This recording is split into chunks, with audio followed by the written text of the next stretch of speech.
We're on. Okay, welcome, welcome. Thank you all for joining me and for all of you interested in awakening greater spiritual intelligence in yourself and in our world. And today we're going to focus on an important spiritual intelligence capacity, intuition.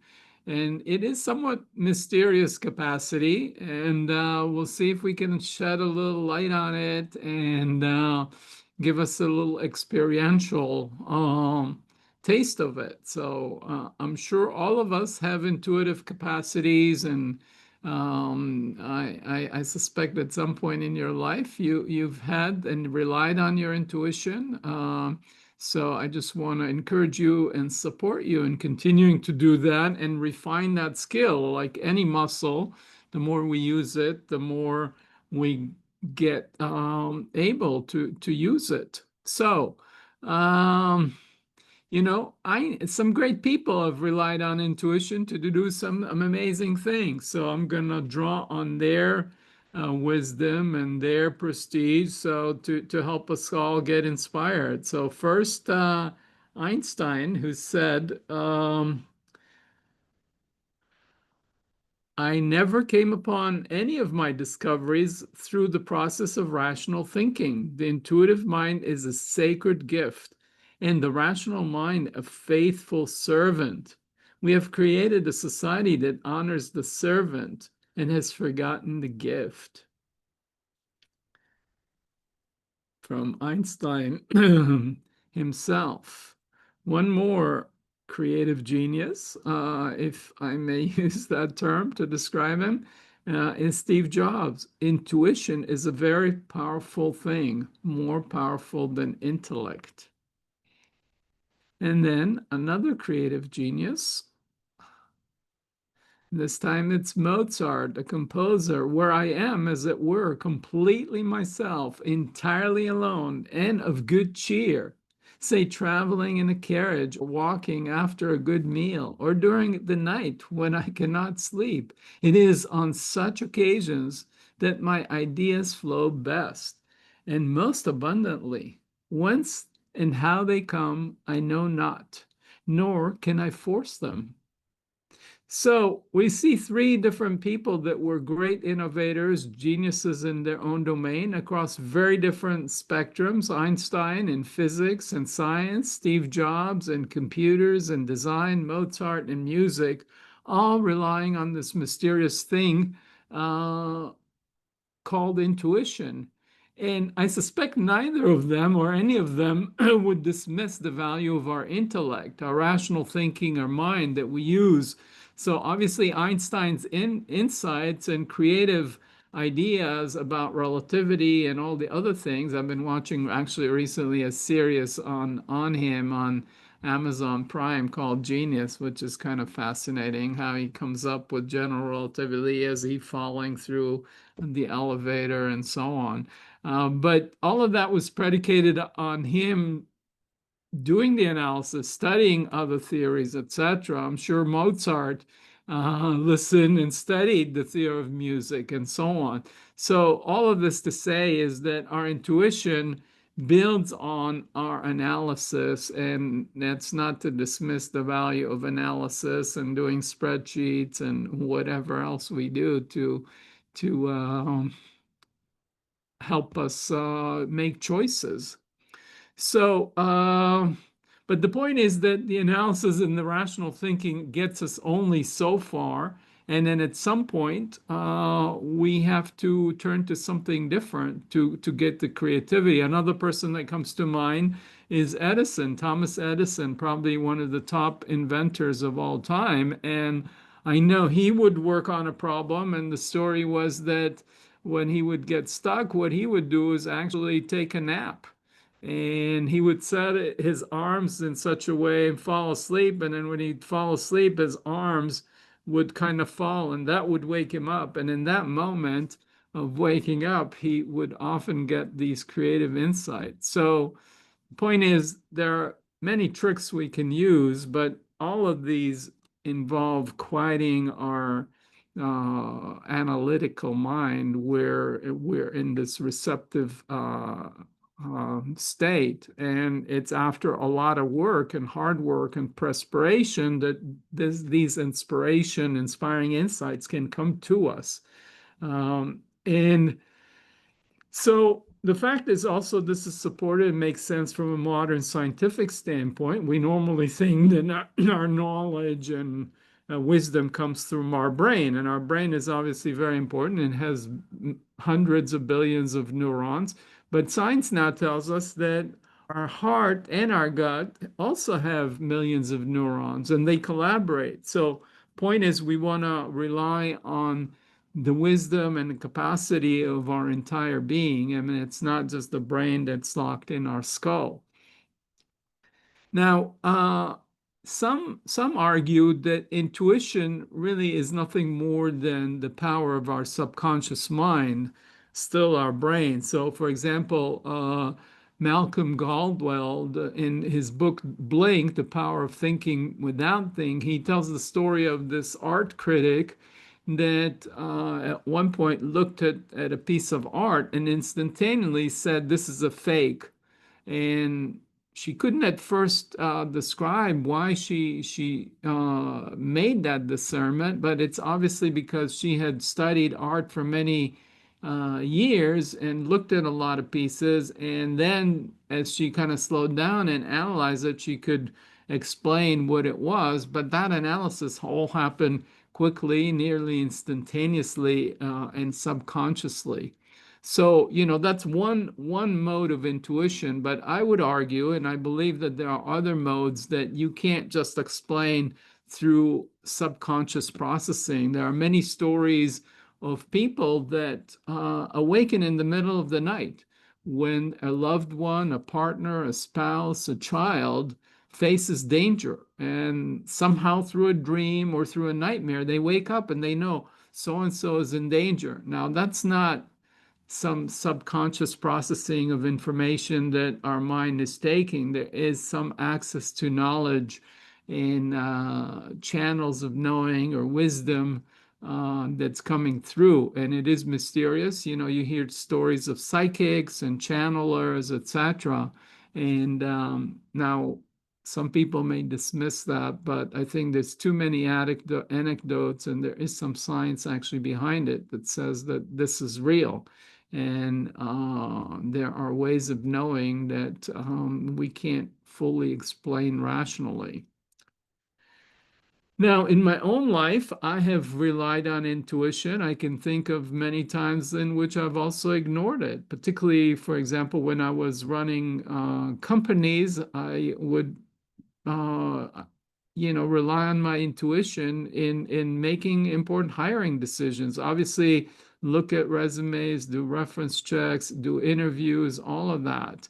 And at times, I would ignore my intuition. Something didn't quite feel right, but I was like, this person has all the credentials, they say the right things, let's hire them. But every time, pretty much, where I've ignored my intuition that said something just doesn't feel so right here, I learned to regret it. So these days, I pay more careful attention and try and reconcile the intuitive hits I'm getting with my rational mind, so the two of them can really get into harmony, and that gives me the greatest confidence on my decisions.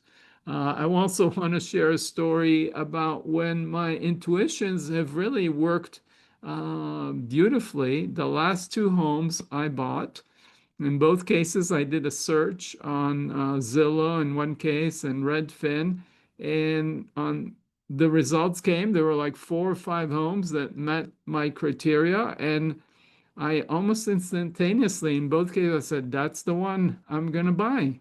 And, just as soon as it came up. Now, how did I know? I don't know. But I went and did a lot of visits and inspections and what have you. But lo and behold, in both cases, those were the homes I bought, and I still own them and I enjoy them and love them. So go figure. I don't know. It's almost like that home was meant to me and to be mine, and was my destiny or something. And my intuition said that's the one. Now, there's some domains where it hasn't quite worked yet that way, but I'm still waiting for the one, so to speak. So, now, intuitive knowing, what I'm trying to say comes in many ways. And for different people, I know some people that are musicians that almost see the notes being written. Like, I don't know how to read music, but for someone who knows music, like Mozart or Beethoven, uh, they could see the music. And I think Beethoven, at some point, if I'm not mistaken, became deaf and he couldn't hear, but he could hear and see the music in his mind and still compose. So I think that's very mysterious. And the point is that for each of us, there are different ways where this kind of intuitive knowing can come. For some people, we say it's a gut feeling. It's actually sensations in the belly, in the gut. For other people's, it's more emotions and a sense of openness and a yes or love or some draw in the chest or the heart. For other people, it's hearing voices, it's seeing visions, images. It could be that still small voice that whispers to us. I know some people that actually see like words being written in the sky, or on like on a blackboard. So I think we're all different. Some of us are kinesthetic, some are verbal, some are image oriented, some are feeling oriented, and our channel for receiving information is going to be unique to us. So let's one of in my interviews for with spiritually intelligent people for my research, one of them said, my intuition comes from my heart, my head, my womb, the places in my body that carry the wisdom of my ancestors. It's a deeper, broader knowing than what that of my academic degrees. It's more complete knowing because it's informed by various sources of wisdom. So here's one person, talking about their head, their heart, and their womb, which is kind of the lower belly, or now I'm still waiting to get my womb. I'm gonna have to wait till my next lifetime when I'm intending to come back as a woman. I think that's the most amazing thing. But anyway, so if you are willing, please type into the chat how intuitive knowing comes and works in your life. Would love to hear or see the range of what different people, how intuition works for you. I've described some of the ways it's come through or worked for me. Okay, all genders can access their energetic womb. Yes, actually, I should say that. I recall at one retreat feeling a new me, that was being born through my womb. So that was a rebirth process that I experienced in my womb. So thank you for that. Um,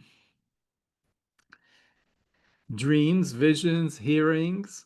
Okay, so one person here is talking about multiple modes of knowing, feeling in my belly. Anybody else care to share?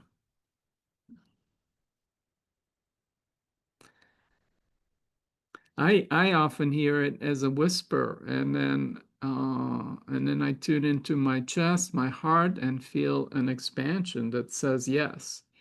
So anyway, point is, however intuition comes to you, I think no need to compare it to others. Just trust it and feel it, feel and test it over time and tune into it and see what happens. Someone else talks about an inner knowing, what decision to make. There's an internal yes. Yes, I like that. So now I think to simplify these different modes, I'm going to try and cluster them around three energetic centers in the body that we develop or work on. One is the belly center, which are used and developed and cultivated by martial artists, called the Dantian in some traditions, or the Hara, and that's going to be very sensate liked. And then there's the heart center, which people that feel things as emotions, as expansion in the chest, as love, as a longing, as a pull. And then there's the head center around the third eye, which is often associated with visions, with images, with voices and words. And yes, meditation is a great way to tune into intuition because it's one way that we quiet the mind. Some people say pray is talking to the universe, talk to God, and then meditation, quiet the mind, listen, and see what comes back. And that's God's whisper or divine whisper or the universe giving you the talking back to you. So meditation is a great way, as is taking a walk. All of these ways clear the mind, and then we are in this open, receptive space. So I'd like to share with you a story that happened just yesterday to me with one of my clients. This is hot off the press, as they say, as I was thinking about, okay, tomorrow I got to talk about intuition and what am I going to say? And so I had this client of, he's a founder, chairman, CEO of a company that's recently been struggling, and he's been traveling extensively trying to sell it, and he's been very stressed. And lo and behold, in the midst of his trip, while being away, he got a text message from his wife telling him that her mother had just attempted suicide. And fortunately, she was caught in time, and I won't get into the gory details of what was involved, but she was then hospitalized. And needless to say, his partner was quite distraught and upset. And on top of the emotional challenges for dealing with it, there was financial aspect because the insurance didn't really cover all the hospitalization and the bills, and the hospital was demanding significant payments and tens of thousands of dollars. So my client was quite distressed, and when he first got this text message, his impulse was to put his phone away. He wanted to turn it off. He was just like, I can't believe this is happening. I don't want to deal with that right now. So his immediate reaction was to contract and withdraw. But obviously, some part of him knew that that wasn't right. So um, he was like, okay, well, what do I do? How do I deal with this? So in our session, I was like trying to help him find his inner wisdom, his inner guidance, or you can call it the intuition. So I guided him. First, you have to relax, you have to open. So, and we'll do this in a minute, but it was first feeling the feet on the ground and the toes and the contact with the earth, then into the belly center, taking some breaths there, then into the chest and letting that open and seeing a starlight there, and then the head center, relaxing the brain, the mind, the jaw, and imagining a point of light in the third eye, and so on. And we'll practice this in a minute together. And as he did that, his body started to soften, and he was kind of in this trance state. And, we asked for his intuition, his higher self, to give him guidance. And as he did that, these were the words kind of that were coming to him, and he was in this trance state, and I was actually typing what he was saying to reflect it back to him when he came out. And basically he said, be there, hold space, don't judge, hold her, show her appreciation, fill her cup. And as he said that, he said, I feel love and compassion. It's energizing me. I invite her to go exercising together. and I feel more clarity and confidence. I overcome my inclination to detach when people are negative to protect myself, which I do. And I'm feeling empowered, centered, and clarity, and soft and strong. And I have the capacity to support her. So, this is the wisdom or the guidance that came through to him as he tuned into what I'm calling here intuition. So, let's pause here. And I'm going to invite us to do this together now.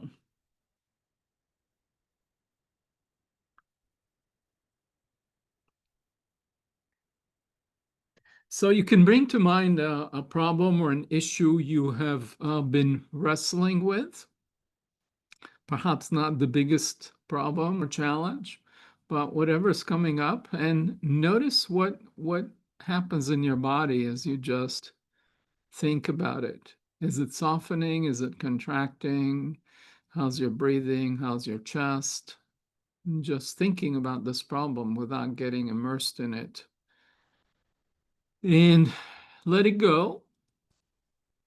And now just find a comfortable position with your spine vertically aligned, supporting both relaxation and alertness.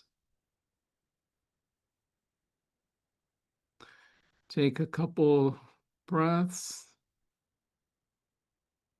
and feeling the contact of the feet and the toes on the ground, breathing into the feet, the toes.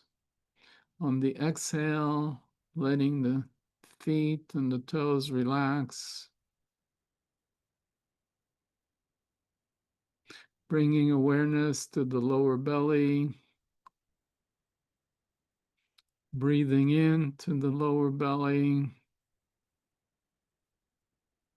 relaxing it on the exhale, imagining an orange ball of light, perhaps a flame, a fire in the lower belly, about an inch or two below the navel and an inch or so in towards the spine.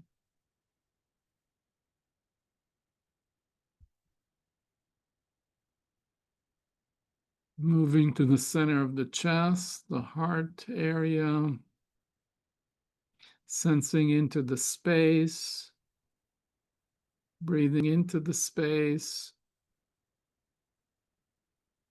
imagining a small, tiny, shining star, yellow North Star, in the center of the chest.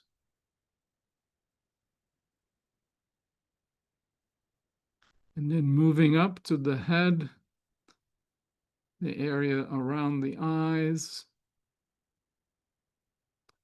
relaxing the jaw, the brain, the skull,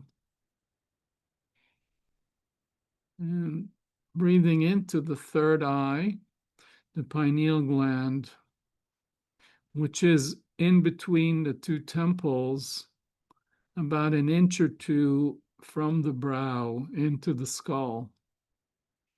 And then just sensing into that space. And imagining a blue pearl or a blue diamond that's shining, or a blue flame from a candle in this area.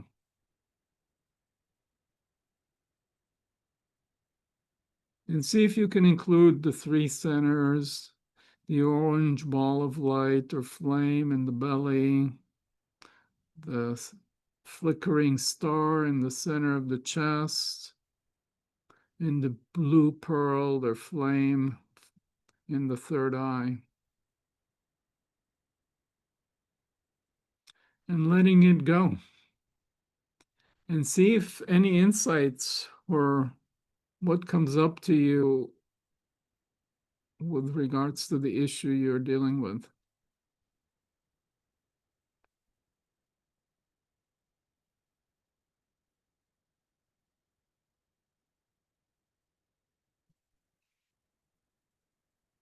And then just sit with that for a moment.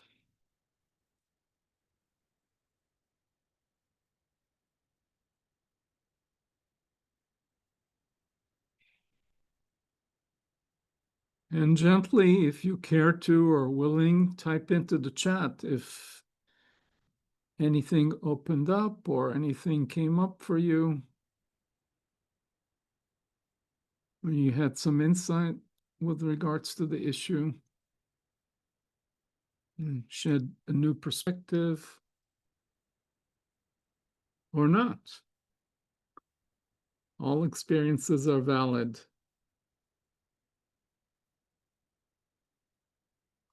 A song came into my mind that gives some insight. Okay, great.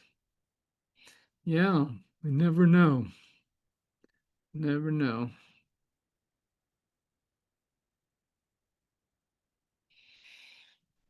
So just trust the process, trust uh, trust the unfoldment of your intelligence, and someone else is feeling all connected. Yeah. So hopefully that feeling of all connected is resourcing you, resourcing us to deal with this issue. So I'd like to share with you a few more quotes from my interviews with spiritually intelligent people. And if other things want to be typed into the chat, please do. Um, and then we'll do this, and then we'll move into an experiential. Well, you work with a partner in dyads. So I can tap into my intuition by stilling and quieting the noise in my mind and emptying myself of all the things I think I know. But I must become an open, receptive channel.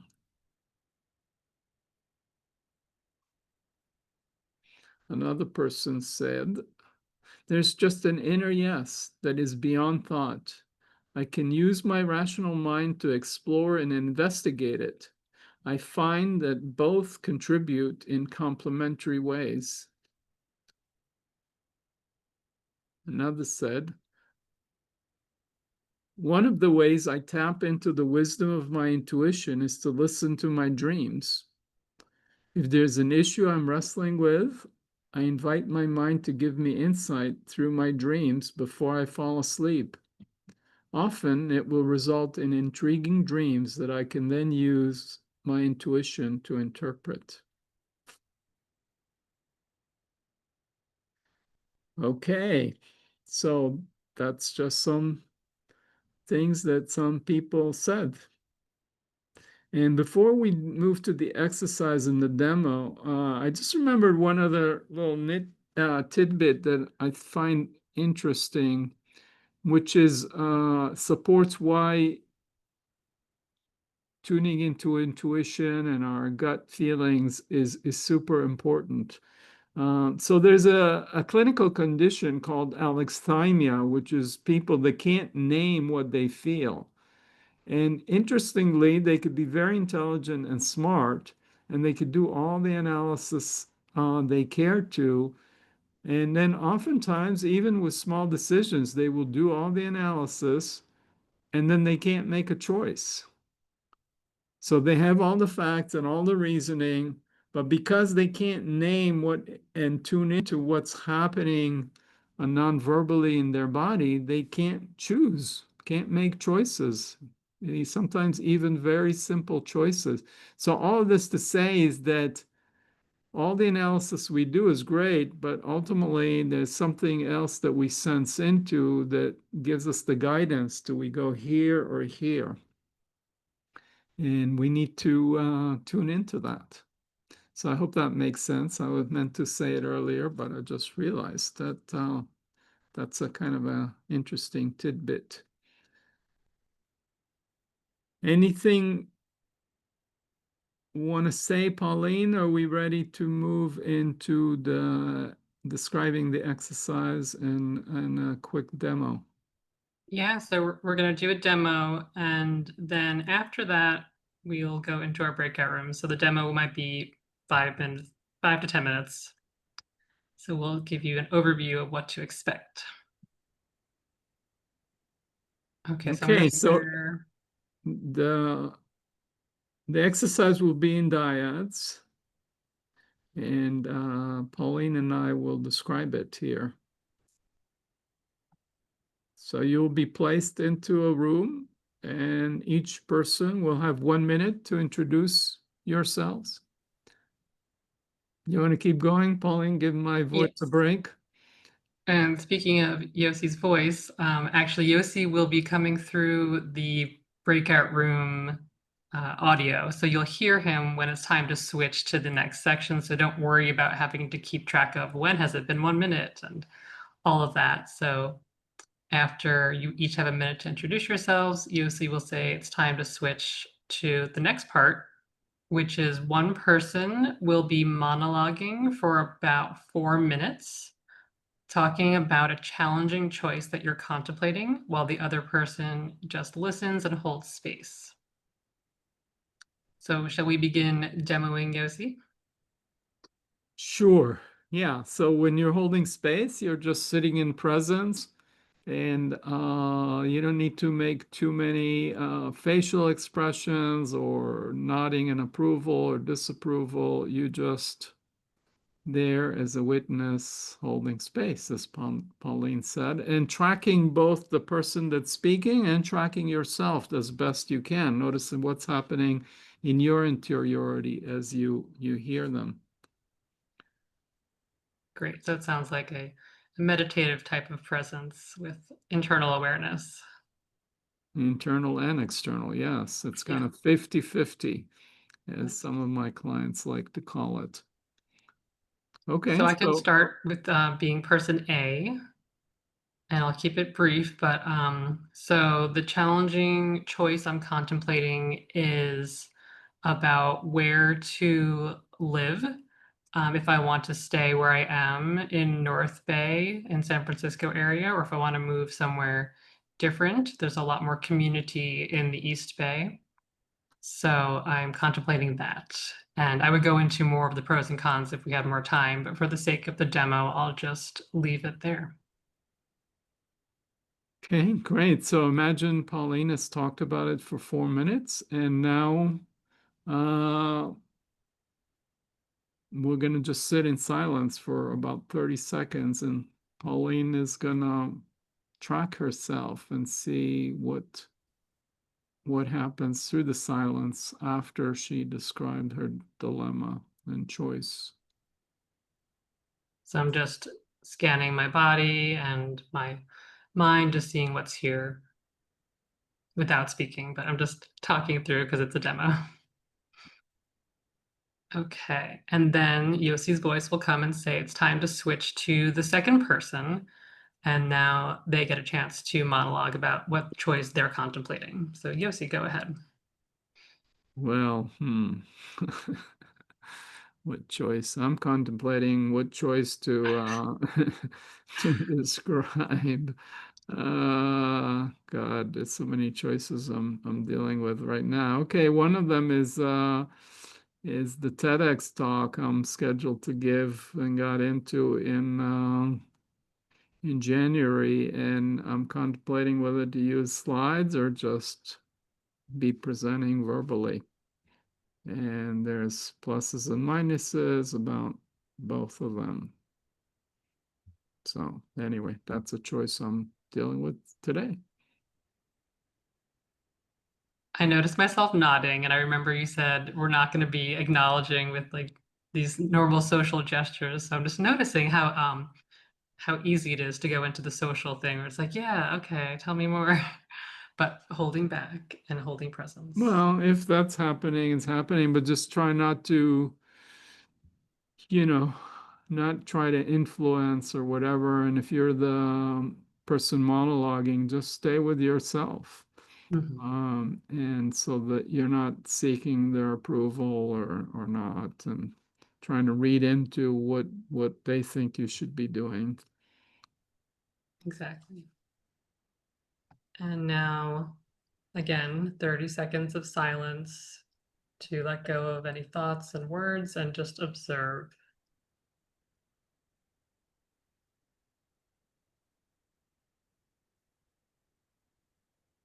Yes, I notice an inner voice coming because I've thought about the issue and gotten some feedback from people who've done TEDx talks and know that space. So I already have some inclining that starts to come up through the silence, although it's not very formed. But you don't actually want us in the dyads to share like you just did, right? Just No, noticing what's no. inside. Okay. Yeah, just noticing. Thanks for clarifying that. Mhm. Great. And then Yosi will guide us through a 10-minute meditation. Do you want to give a little insight to what that might look like, Yosi? Well, basically, it'd be a little expanded version of what we did here, which would be like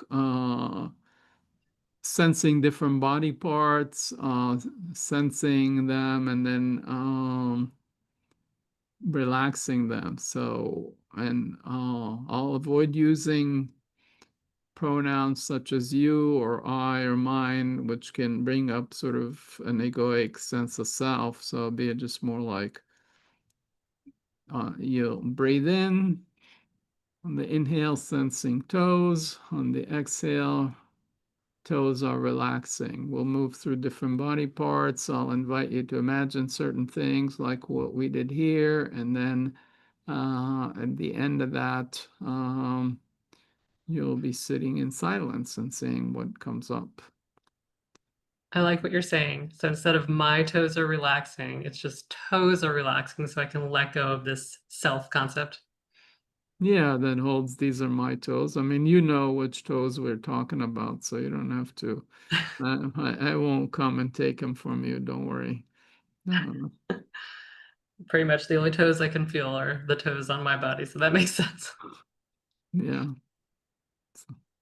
Great. So you're gonna make the same promise? You're not gonna take anybody's toes away, Pauline, just so they feel safe. Everybody feels safe Everyone gets here. to keep their toes. That goes without saying. Okay. So after our toes and our other body parts have a chance to be online, and then yes, like Yotzi said, there's a little bit more visualization at the end and some space for intuitive information to come through. Then there's just another minute of silence to really make space. I think that's one of the themes for today, right? Is the space between the words and between the thoughts. Yes. So yeah, so you'll be sitting, both of you will be sitting in silence for 1 minute, and you'll see what comes up for you with regards to the dilemma choice you're facing. And you just note that and internally, and then one person will have 3 minutes to share. Person A will have 3 minutes to share what came up, and again, person B will just hold space and be receptive, but also remember what came up for you in that guided meditation and silence, because after the 3 minutes you'll switch and person B will share and person A will hold space for them. So you'll each have 3 minutes to describe what came through you through your intuition or knowing or this exercise. And it doesn't have to be logical, right? It can just be whatever images came up, even if I haven't made the connection of what they mean yet. Exactly. Yeah. And then And go ahead. just after both people share, then there's some open space just to chat about anything that you'd like, how the exercise was, what's alive for you right now, if you're noticing any synchronicities between what you're experiencing, things like that.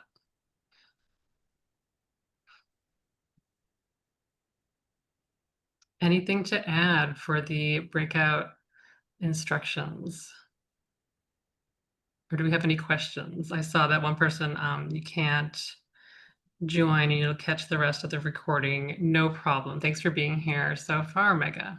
Yeah, and we should say that, you could do this with a partner from the recording, or you could do it on your own. You could do all the steps and just verbally or journal your 4-minute monologue on your dilemma and then sit in silence and then use the recording for the guided meditation and see what comes up. So you could do this on your own, and we're trying to make this recording so that even if you're not in the event, you can use these practices, because spiritual intelligence is not just reading the theory or understanding the theory, it's embodying these practices and developing these muscles. Exactly. So if you're watching the recording right now, then stay tuned because the meditation will be part of the recording as well. Okay. So I will be guiding us all in this meditation. So sitting with the spine vertically aligned, feet resting flat on the ground, hip width apart, in a comfortable position that supports both alertness and relaxation. Taking a few deep breaths, letting go of tension on the exhale. Inhaling through the nose, exhaling through the mouth, releasing the jaw, the shoulders,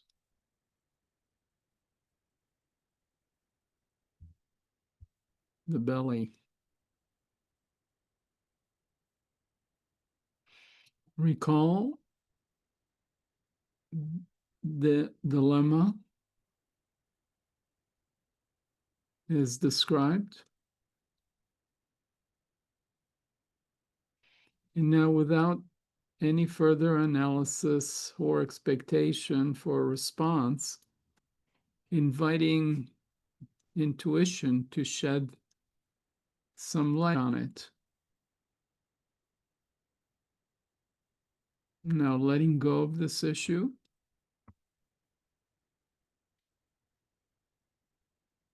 and beginning to scan the body from toes to head, sensing the toes while breathing into them on the inhale, stating silently, sensing toes, slight hold, and on the exhale, toes are relaxing.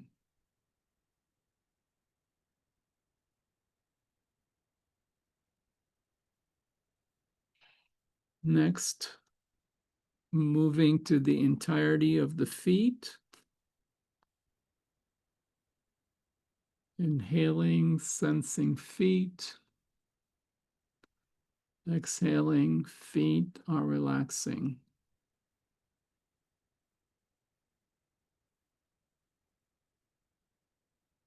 Moving up to the knees.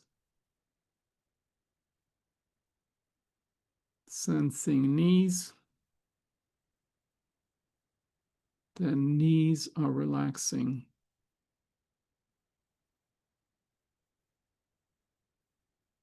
Moving to hip joints, inhaling, sensing hip joints.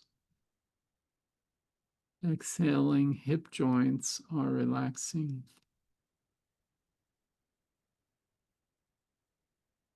Moving to lower belly, sensing lower belly.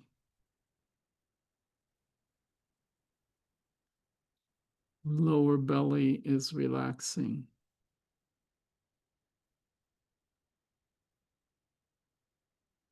Up to the diaphragm, sensing diaphragm. Diaphragm is relaxing.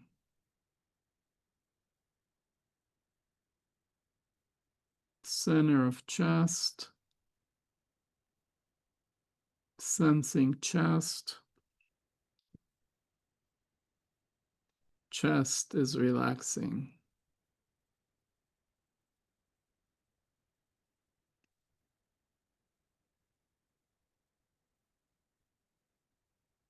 Sensing shoulders. Shoulders are relaxing.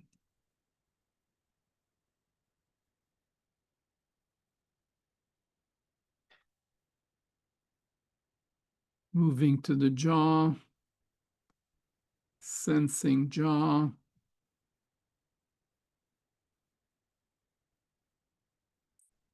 Jaw is relaxing.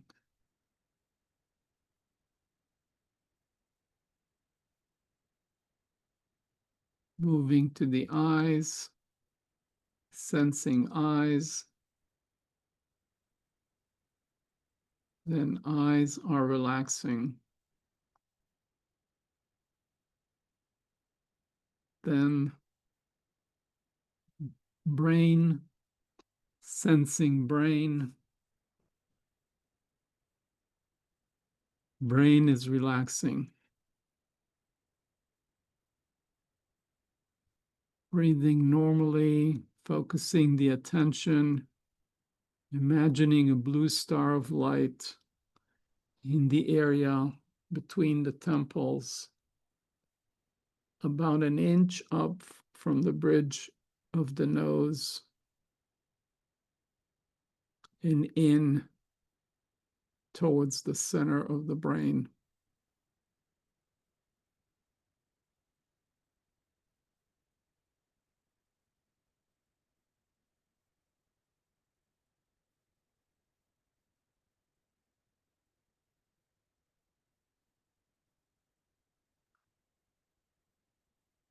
Shifting the attention, exploring the center of the chest,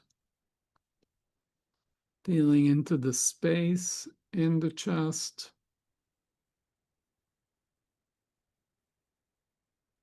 Imagining a tiny North Star flickering bright yellow within that space.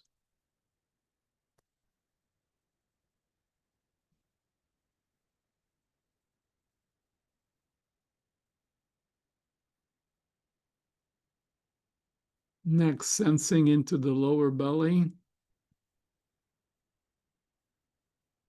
imagining a small orange ball of light below the navel.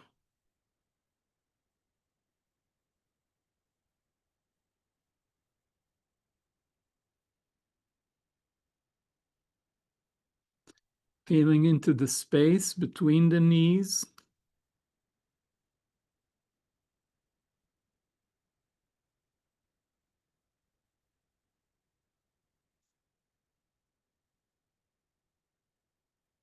And into the space between the big toes.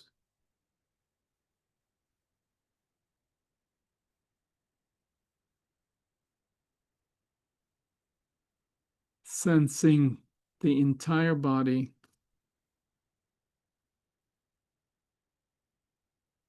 And including the space around the body.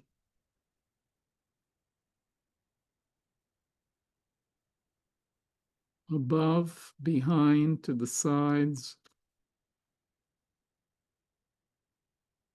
Allowing it all to be there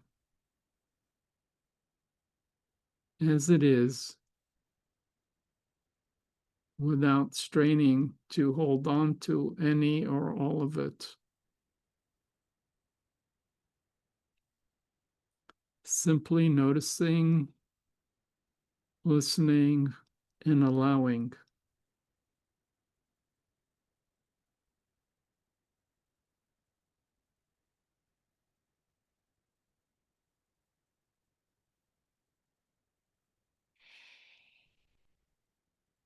Now reconsider the issue you contemplated at the beginning and just simply noticing what comes up.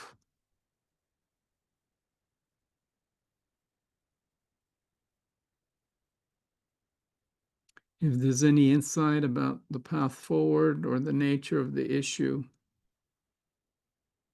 any possibilities that come to mind, checking in the body for any sense of yes or no.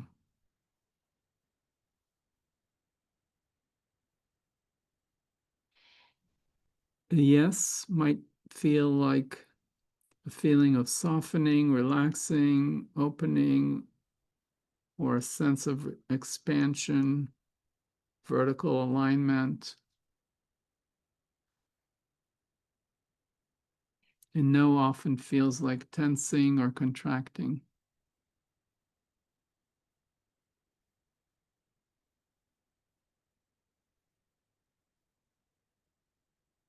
Just listening.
Taking a mental note of what came up.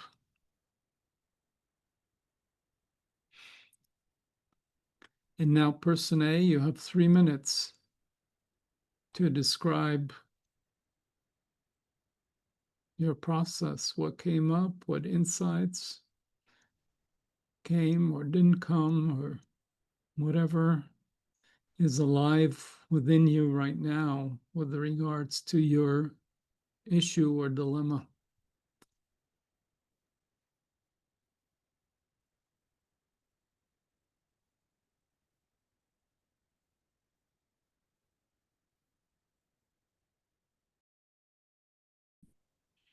Welcome back from the breakouts, everyone. Okay, well, good to have you back.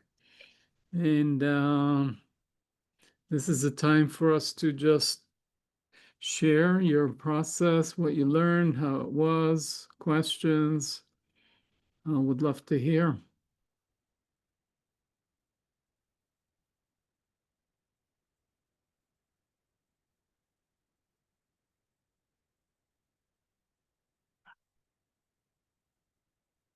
Anybody willing to share your process or what it was like?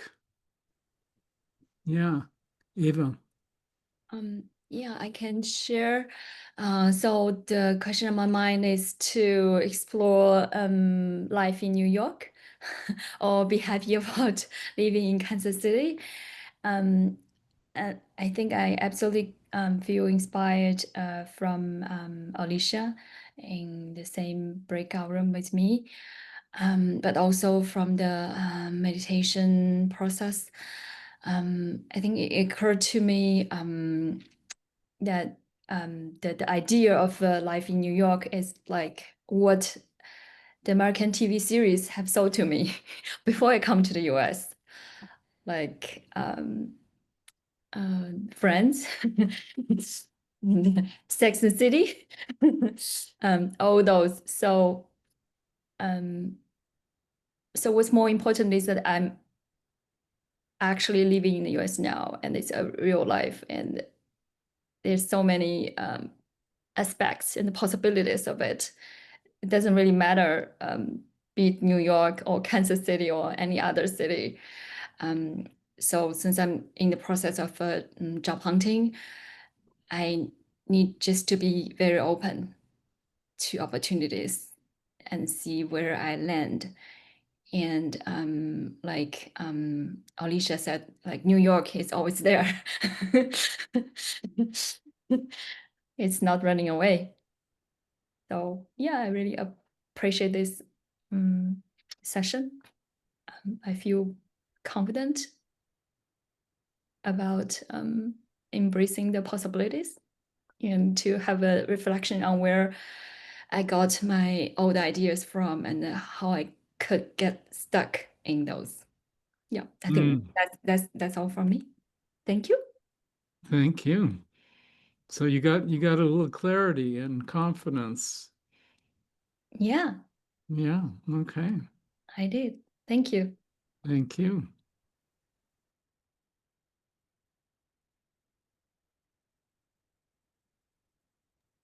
I just want to say that my experience was a little bit similar because I was also contemplating where I want to live.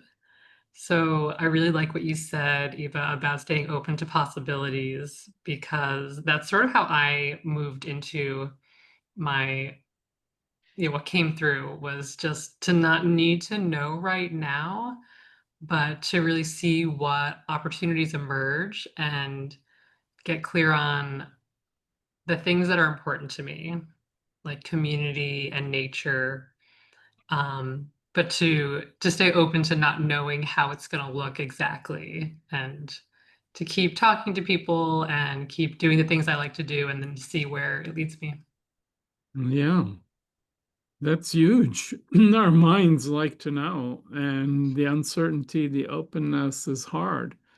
And we want to fixate um, but often the best answers, the best outcome come as we stay open and open to possibilities. So I think both of you have mentioned the word possibilities. So I think that's wonderful.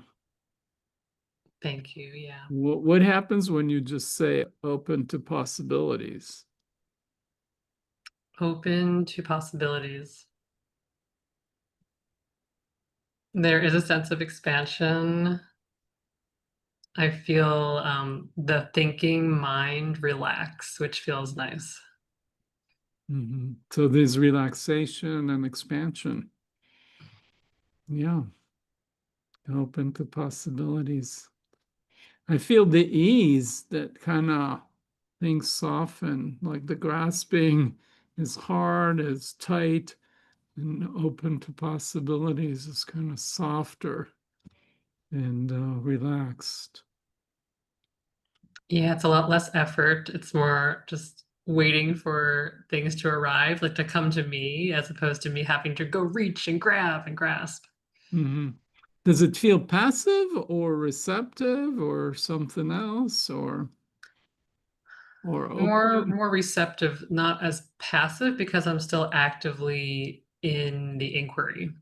Uh-huh. Okay.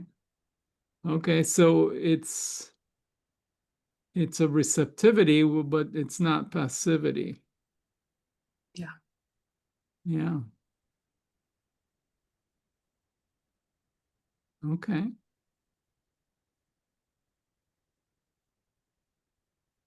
So there's an alertness to it. There's an aliveness to it without much effort. Yeah, there's sort of an excitement just knowing that something will be coming, something will be Uh-huh. changing.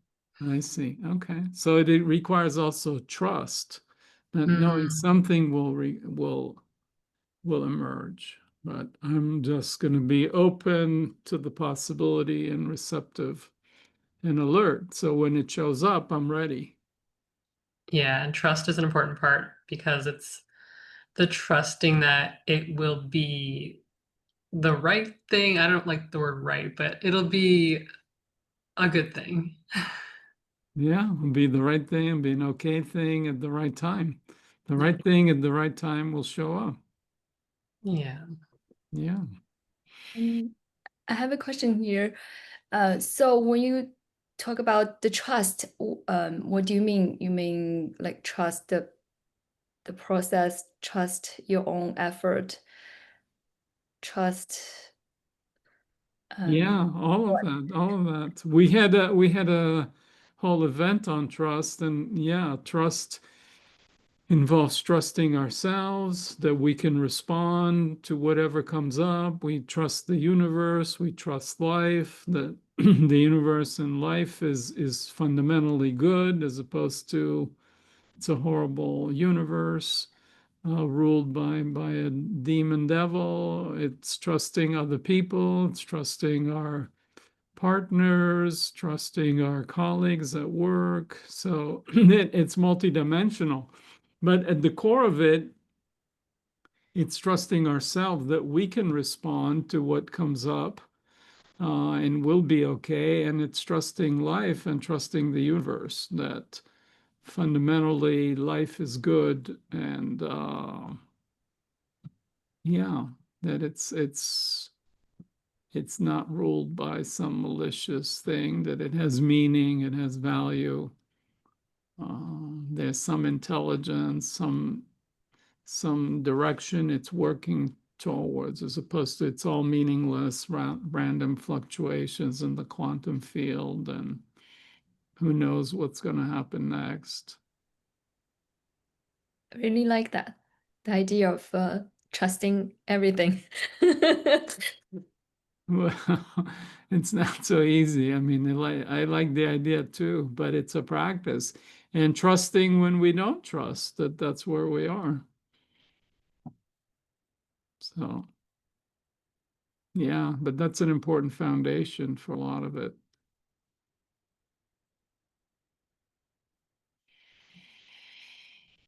Okay, anybody else?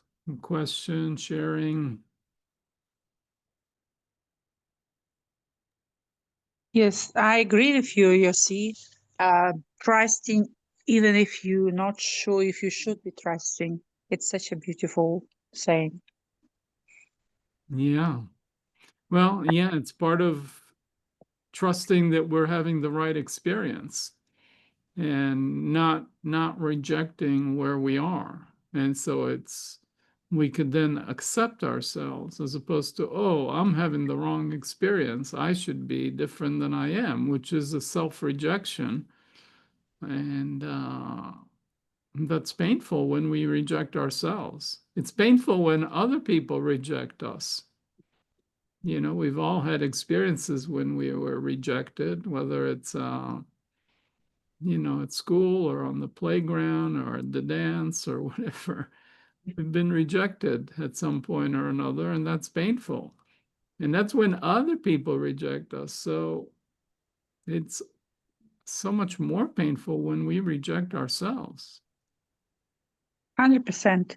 But isn't it the fact that we, in this process, we learning to embrace our true self, our soul, and this rejection become like not important because we embodied ourselves, type of Yeah, thing. yeah, that's exactly right. So we just notice when we are doing a rejection or we don't trust or whatever it is, and then accepting that, and that starts to unwind it. Because if we reject that or judge that, then it just tightens up the knot even more. So we know, okay, in my essence, I am love. In my essence, I am present. In my essence, I am good. Right now, I'm having this experience.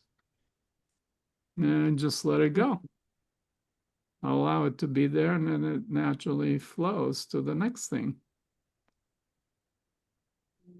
So, yeah, if we know that our nature is goodness, is love, is awareness, is presence, is compassion, then when other quote unquote negative qualities or experiences come up, we could just notice them and allow them to be there, and let our love, which is larger than our anger or upset or sadness, hold it. We allowed the wholeness to hold our brokenness.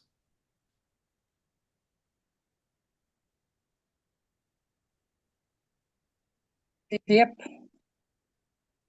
Yep, I like that. Yep. That's a good Yeah. summary. Yep. So yeah, saying yep to life, saying yes to life. It's that's trust. Yes.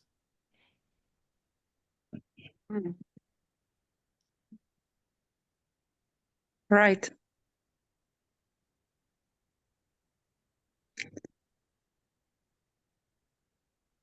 We're all very quiet.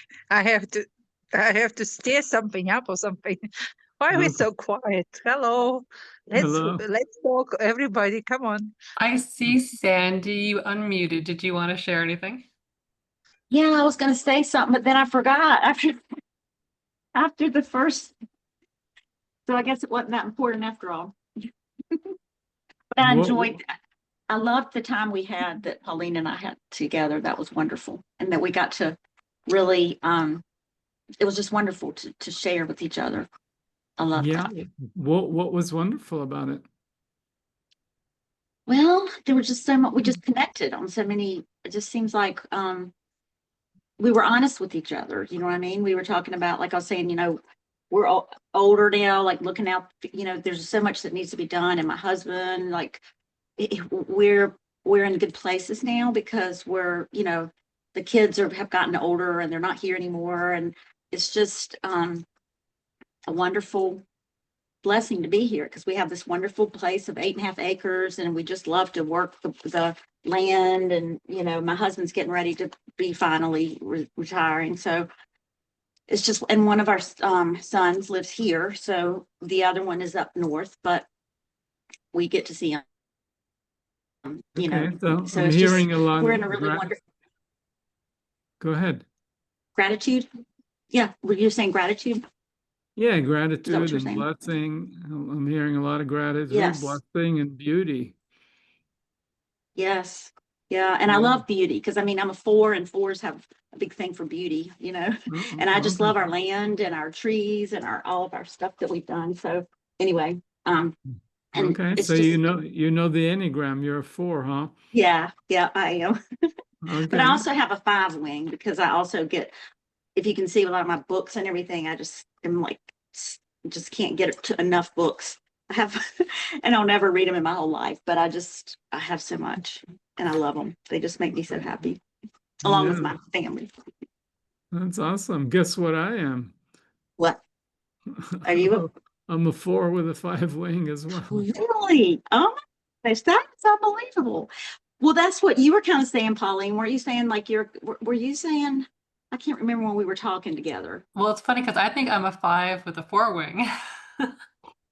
Wow, that's amazing. My son is a pure 5, the one that's up north working in the machinery stuff, whatever it is he's doing.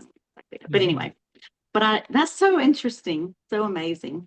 But I loved it. This was a great thing to do. Yeah, Today. can you say a little bit about intuition and what came up for you through the silence, or was just that's when the appreciation, the gratitude, the blessing kind of bubbled? Well, I think about I think I told you, I don't know if we were talking about how my brother, my whole family is gone now because my brother was killed in a car accident and he was getting ready, he was going to work at he was on his way down to oh, what is the place down there? I have issues now because of the falls I've had and have some issues on my brain. But what is the thing down south? He and his wife were moving down there and he was killed in a car accident. And it was only child. And now both of my parents are gone. So it's just me. But my my husband's wonderful, and he's a 9. So he's very 9 with a 1 wing, very fastidious. Let's just get that. And but he's a great guy. But we just have to accept ourselves for who we are. Do you know what I mean? And I think makes it a lot better when we do. But this Yeah. has been a great thing. I've loved having this chance to talk, and just what a wonderful time. Wonderful, Thank you. just Thank gift. you. Yeah. He's probably wondering where I am. So, because I don't know where he is, but anyway, he's probably like, what is she doing up there? She needs to come help me rake the leaves or whatever. So anyway, but I loved talking to Pauline too. That was a wonderful time we had. But yeah, just loved it. That's It awesome. was. It had such a lovely time and really enjoyed meditating together and sharing together. And I love how you mentioned gratitude, Sandy. Should we use that as our segue, Yosi? Or is there anything else you wanted to add? No, we can move there. I'm just wondering if Alicia, if I'm pronouncing your name correctly, has anything you want to share more? Yosi, I'm very grateful, obviously, so for this beautiful opportunity to share and to maybe even help. So, in my personal case, I mean, I just know what I'm doing and just trying to get it done, and so I'm enjoying this process. Okay, so you have clarity and enjoyment. Not always, but at this point I do regarding this particular moment, in a particular exact space. Good. At this particular moment, huh? That's a good way of holding it.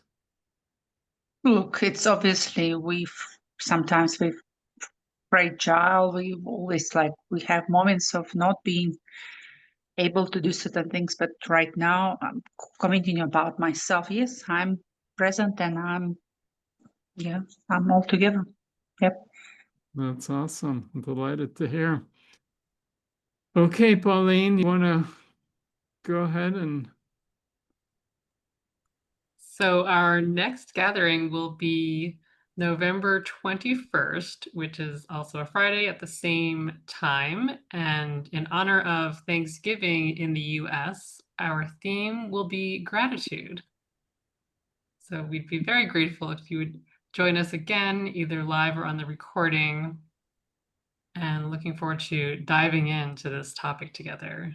Yeah, which came up today. So it's going to be the Friday before Thanksgiving, so it'd be a good thing to warm up to gratitude. Just I as think this, we're grateful every day of our life. That's what I want to say. That's part of our existence. yeah. Exactly. Not saving it for a special day, just every day. Yeah. What is the day? I always get the times messed up because we're on the East Coast and you're on the West Coast. So it's so it's at 2:30. Yeah, you're 2:30 Eastern time. Okay, great. Okay, great. Great. Yes. Well, thank you all for joining us, and Yes. we're grateful already. And I hope you have a great weekend and great weeks. And if you're able to join us, it'd be lovely. And if not, I'm sure you'll be doing something else important. Thank you, Yosi, and thank you for everyone. Thank you so much. Yeah. Thank you. Thanks Yes. so much. Yes, thank you. Wonderful to be together. Yes. Take care. Bye, everybody. Bye. Bye for Yeah. now. Bye. Bye for Bye. now.